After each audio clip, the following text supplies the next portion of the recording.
그래서 이제 사울이 뭘 잘못했냐?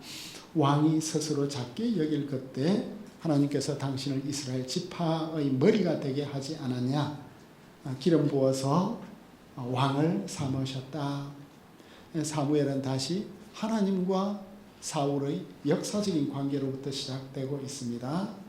그러니까 사울이 빠뜨린 여러 세우상에 대해서는 생략 다 해버리고 당신이 왕이 된 것이 뭘 의미하느냐? 그러니까 처음 만났을 때 나누었던 대화로 이제 돌아가고 있습니다. 사울이 말했던 거거든요. 나는 가장 작은 지파였고 또 나는 가장 미약한 집안인데 그때 스스로 작게 여길 때 당신을 머리로 세웠다. 그리고 이제 왕을 길로 보내어서 아말렉을 치라고 했다. 그러니까 17절 사행에 보면 여호와께서 왕에게 기름을 부어 이스라엘 왕을 삼으시고 또 여호와께서 왕을 길로 보내어 이러시기를. 그러니까 왕을 세우신 것은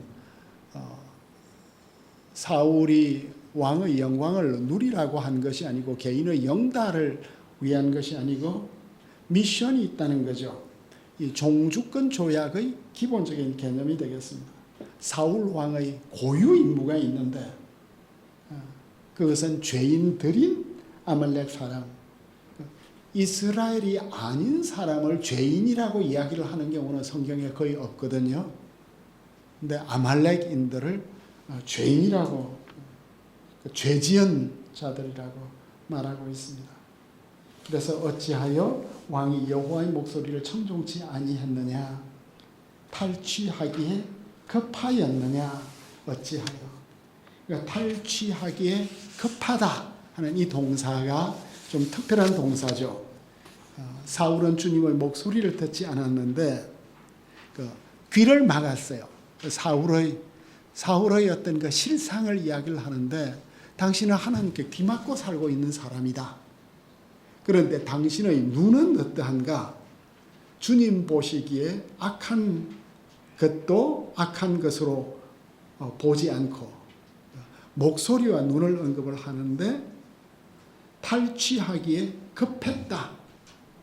급했다는 이 동사가 이 맹금이 자신의 먹이를 이제 발견을 했을 때 막 소리를 지르면서 짐승들이 먹이를 발견했을 때 소리를 지르면서 잡아먹으려고 덤비는 이런 이트라는 단어가 그 사울과 백성들의 물질에 대한 탐심이 하나님의 말씀에 대한 순종을 누르고 이기고 있는 이런 모습이 되겠습니다. 이제 어찌하여라는 이런 말씀이나 또 하나님께서 이런 말씀을 주셨다 이렇게 계속 말을 이어가는 것은 사울이 재앙을 피할 수 있도록 회개를 요청하는 이런 그 레토릭이 은연중에 깔려 있겠죠. 다시 한 번 더 이제 기회를 주는데 사울이 이 말을 듣고 나는 실로 여호와의 목소리를 청종했다. 실로 나는 여호와께서 보내신 길로 갔다. 난 잘하고 있는 거예요. 그리고 내가 아말렉 왕 아각을 끌어왔다. 그리고 아말렉 사람은 진멸했다. 그러니까 지금 그 잘못한 거를 살짝 중간에 끼워놨습니다. 그죠? 나는 주님 보내신 길로 갔어요. 그리고 아말렉 사람은 진멸했어요. 그런데 아말렉 왕 아각은 끌고 왔다. 사무엘의 예리한 책망에도 사울은 꿈쩍도 하지 않고 지금 세 번째 변명이 세 번째가 되었습니다. 그리고 실로 주님 명령 청종했다. 결코 불순종하지 않았다고. 그리고 조목조목 구체적으로 사무엘의 고발을 반박하고 있습니다. 그런데 아말렉 왕 아각 잡아온 것은 내 책임이다. 잘한 일 사이에 잘못한 일 하나 끼워 넣는데 이게 진짜 잘못된 일인가요? 뭐 이렇게 묻고 있는 것 같아요.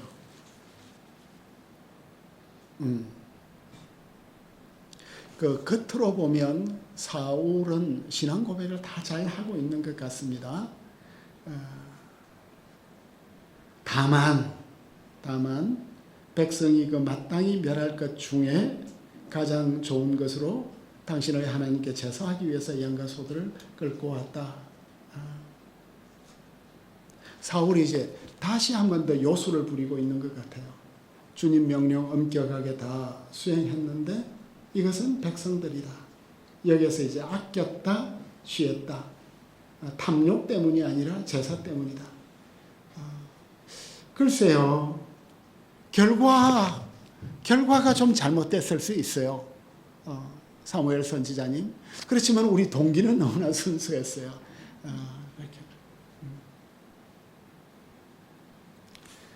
여기에서 사울의 진짜 모습이 드러나는 것 같아요. 사울은 도대체 한 번도 스스로 책임을 지는 적이 없는 모습이에요. 그래서 이제 사무엘이 이르되 여호와께서 번제와 다른 제사를 좋아하시겠는가? 목소리 듣는 것을 좋아하심같이 보라, 듣는 것이 제사보다 더 낫고 주의하는 것이 순양의 기름보다 더 낫다. 여기서 이제 제사와 뭘 비교하고 있죠? 제사와 순종을 비교한다고 생각을 하는데 이 문장은 주님의 기쁨이에요. 주님의 기쁨. 하페스라 아도나이. 주님의 기쁨이 어디에 있겠냐? 주님의 기쁨이 어디 있냐? 주님의 기쁨으로 운을 떼네요. 우리 아버지의 기쁨이 어디에 있을까? 성적 좋은 게 기쁨이 될까? 제사하는 게 지금 다 제사에 다 핑계를 대고 있는데 주님의 기쁨이라는 단어는 주님이 인격적 존재라는 거잖아요.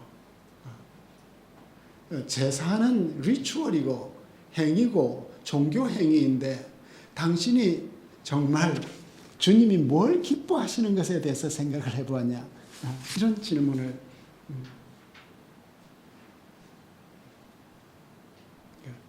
여기서 주님의 목소리 듣는 것은 무시간적이고 무조건적이고, 그러니까 우리 하나님께서 물질적 선물 주는 것보다 인격적 교제를 나누는 것을 더 기뻐하시지 않겠냐.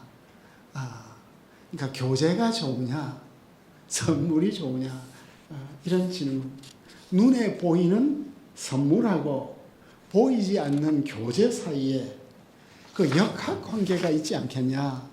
눈에 보이는 선물이 아무리 좋아 보여도 교제가 없는데 선물 주면 이게 진짜 기쁨이 되겠냐.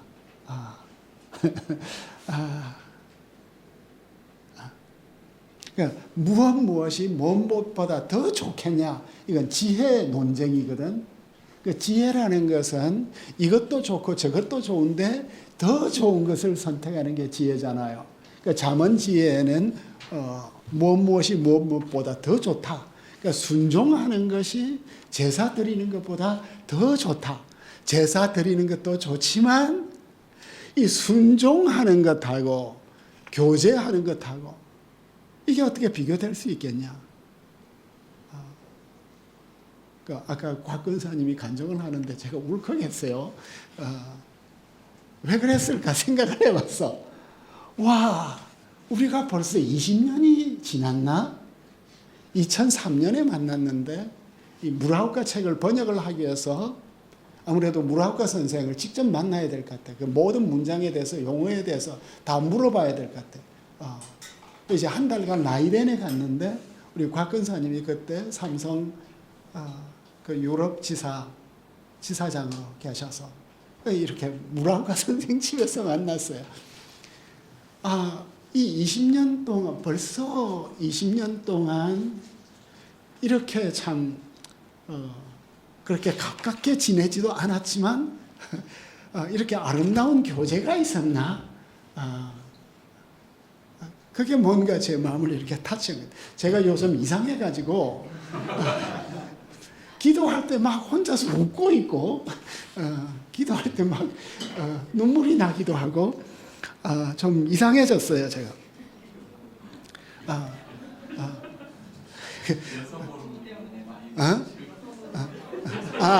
그 호르몬 때문에 아닌 것 같아. 내가 주님께 좀 더 가까워진 것 같아. 이 호르몬 문제만은 아닌 것 같아. 내가 돌았나 하는 생각이. 왜 기도할 때 그렇게 많이 웃는지 모르겠어요.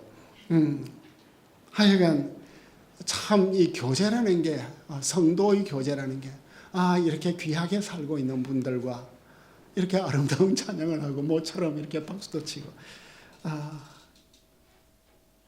그래서 그 어떤 제사도 하나님과 그의 말씀에 대한 반역적 태도를 대체할 수가 없다. 볼드윈이 이야기를 했네요. 볼드윈이. 하나님에 대한 고집스러운 반역은 자기 의지를 권위의 자리에 두기 때문이다. 그러니까 나만도 이런 트랩에 빠졌잖아요. 엘리사가 와서 막 이렇게 축복해주고 빌어주고 폼나게 의식을 가지고 내 7번 씻으라. 그 어떤 멋진 종교의식, 이것이 진리보다도 진실보다도 더 멋지게 보이나 봐요. 순종한다는 것은 이미 우리가 겸손한 것을 말하고, 순종하는 것은 이미 우리가 신뢰하는 것을 말하고, 그죠? 또 군인은 상관의 명령에 절대 복종해야 되는 거잖아요. 군법이잖아요, 군법. 헤렘법은 이거. 상관은 하나님인데 하나님께서 명령을 하셨는데 그걸 무시했다는 것은 하나님을 더 이상 존중하지 않는다는 거거든요.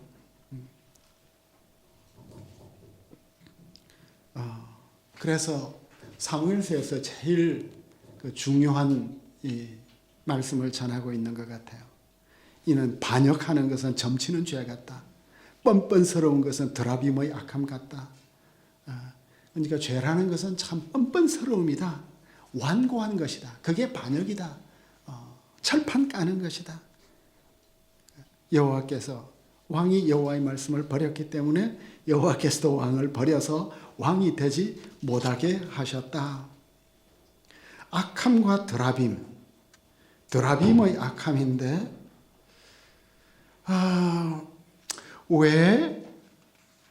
왜 불순종은 점술 같을까요? 갑자기 여기에도 많은 배경이 있는 것 같아요. 왜 불순종하는 것은 점치는 것하고 같을까? 점치는 건 뭘 말하죠? 점치는 것의 에센스가, 여러분들은 점을 안 쳐봤죠? 점치는 것, 이건 뭐죠? 하나님을 조종하는 거잖아요. 점을 치는 건. 그러니까 결국 내가 하나님을 조종하겠다. 죄가 무서운 것은 계속 나를 조종하려고 하는 거죠. 그러니까 미소로 조정을 하려고 하고, 그 선물로 조정을 하려고 하고, 그 조종하는, 이게 그 점술에 대해서 콕 집어서 이렇게 이야기를 하고 있는. 그러니까 죄가 무서운 것은 자꾸 우리를 조종하려고 하는 것 같아요. 그러면 이제 여러 가지 계속해서 이제 연락도 하고 통제하려고 하는, 궁극적으로 원죄가 거기에 있는 것 같아요. 그 사울은 어쨌든 종교적으로 뭔가 열정적인 인간 같고 광신적인 인간 같아요. 그러니까 당신이 불순종한 것은 당신이 제거한 점술과 신접술하고 뭐가 다르요? 이제 전 그동안 한 번도 이렇게 생각을 안 해봤는데, 사울이 엔돌 여인에게 찾아갔을 때 이 신접한 여자들을 다 죽였잖아요. 다 몰아냈어. 그 사울이 언제 그랬을까? 언제 그랬을까? 만약에 최근에 아말렉 어느 정도 안정이 된 이후에 아말렉을 진멸하러 가기 전에 그 신접자들 다 없앴다. 그 종교적 열심을 보이는 사람들은 좀 무서운 사람들이에요. 그죠? 그 열심 안에는, 종교적 열심 안에는 굉장한 함정이 있는 것 같아요. 왜 사울이 그렇죠? 그 사울이 금식도, 전쟁을 앞두고 금식도 시키고, 종교적으로 굉장히 뭔가 열광적인 이런 것들을 보여주는데, 뭔가 자신의 부족함을 이렇게 메우려고, 사울에게 일단 한번 버림을 받았으니까, 이걸 좀 메워보려고, 그래서 신접자들을 다 몰아내는, 처형하는 그런 일이 최근에 있었다고 하면 사무엘이 이 말을 하는 것, 당신이 지금 하고 있는 건 신접술하고 똑같아요. 그 신접술에서 뭐 해요? 죽은 사람 불러내어 가지고 운명을 바꾸고 조종을 하고 귀신까지도 불러서 운명을 바꾸려고 하는, 이게 인간의 무서운 죄가 아닙니까? 미명은 굉장히 멋지게 당신의 하나님께 제사한다는 건데, 신접술사하고 똑같아. 드라빔에게 물어보는 것하고 똑같아. 그러니까 하나님하고 부모와 자식 사이에도, 부부 사이에도 이 관계가 깨어졌는데 선물 계속해서 주면 기쁘겠어요. 그러니까 따뜻한 말 한마디가 우리에게는 더 좋고, 그런 거죠. 우리의 믿음이라는 것이 굉장히 인격적인 거다. 우리 하나님은 바알하고 아스타롯하고 재물 많이 바치고, 뭐 내 자식 바치고, 어디에 칼타고에 가면 그 바알 사당이 있는데 거기에 많은 어린이 뼈들이 발견됐어. 그러니까 자식들도 유아 제사를 많이 바쳤잖아요. 인간이 얼마나 이렇게 종교적 헌신, 이걸로 메워보려고 자식까지도 몰래에게 바치는, 우리가 우리의 교인들을 어디까지 열광적으로 몰아가야 될까? 이게 목사의 어떤 그 컴플렉스를 막기 위해서 이렇게 종교적인 치장을 가득하고 있는 건 아닌가? 흥분시키고 있는 건 아닌가? 이걸 우리는 늘 물어야 될 것 같아요. 완고합니다. 그래서 본장에는 듣다가 제일 많이 나와요. 듣다가. 사무엘이 사울에게 이르되 왕은 이제 여호와의 말씀을 들으소서. 그러니까 사무엘이 이르되 그러면 내 귀에 들려오는 이 양을 내게 들리는, 19절에서는 어찌하여 왕이 여호와의 목소리를 듣지 아니하고 탈취하기에 급급한가? 사울이 사무엘에게 나 진짜 잘 들었어요. 사무엘이 드디어 여호와께서 번제와 다른 제사를 그의 목소리 듣는 것처럼 좋아하시겠습니까? 듣는 것이 제사보다 낫고 듣는 것이 수양의 기름보다 더 좋습니다. 최고의 제물보다도.